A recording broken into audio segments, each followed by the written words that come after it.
बिस्मिल्लाहिर्रहमानिर्रहीम। अस्सलाम वालेकुम।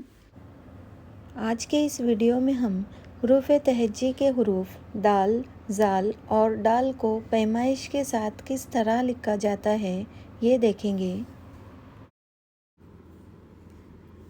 जैसे कि पिछले वीडियो में हमने देखे थे कि हम जिस चौक से लिख रहे हैं उसकी पूरी लंबाई से हम उसको लिखने वाले हैं, इसलिए उस लंबाई को एक कत कहा जाता है। दाल की शुरुआत एक नुक्ते से होती है और उस नुक्ते को खमीदा करके आहिस्ता आहिस्ता ऊपर से नीचे की तरफ लाई जाती है। इतना इसे लाना है कि इसकी मिक़दार 1.5 कत हो जाए, इससे ज़्यादा नहीं। ऊपर से जब हम इसकी पैमाइश करेंगे तो ये 1 कत की रहेंगी, यानी 1 कत से ज़्यादा ना अंदर आए और ना बाहर जाए।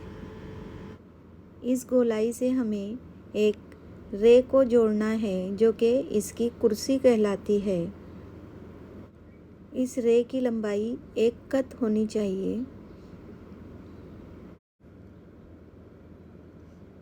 दाल की जो ऊंचाई है वो मुकम्मल 2.5 कत होनी चाहिए।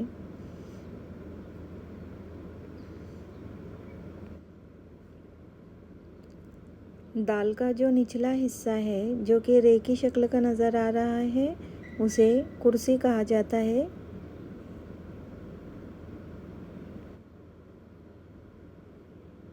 दाल के दोनों सिरों के दरमियान 1.5 कत का फासला होना चाहिए।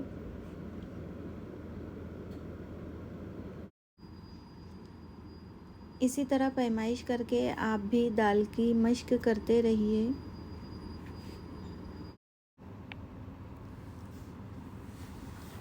दाल के हमशक्ल हुरूफ ज़ाल को लिखने का तरीका एक बार आप वापस देख लीजिए।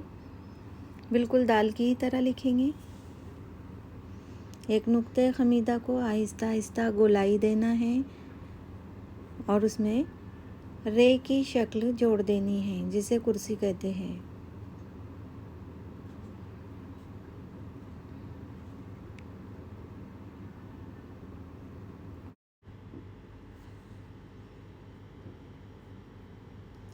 दाल को बनाने का तरीका।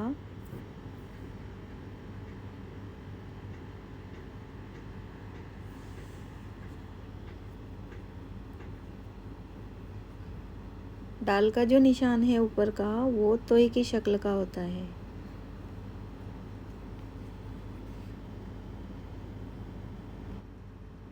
चौक से जब लिखना आ जाए तो उसके बाद हम कलम से लिख सकते हैं।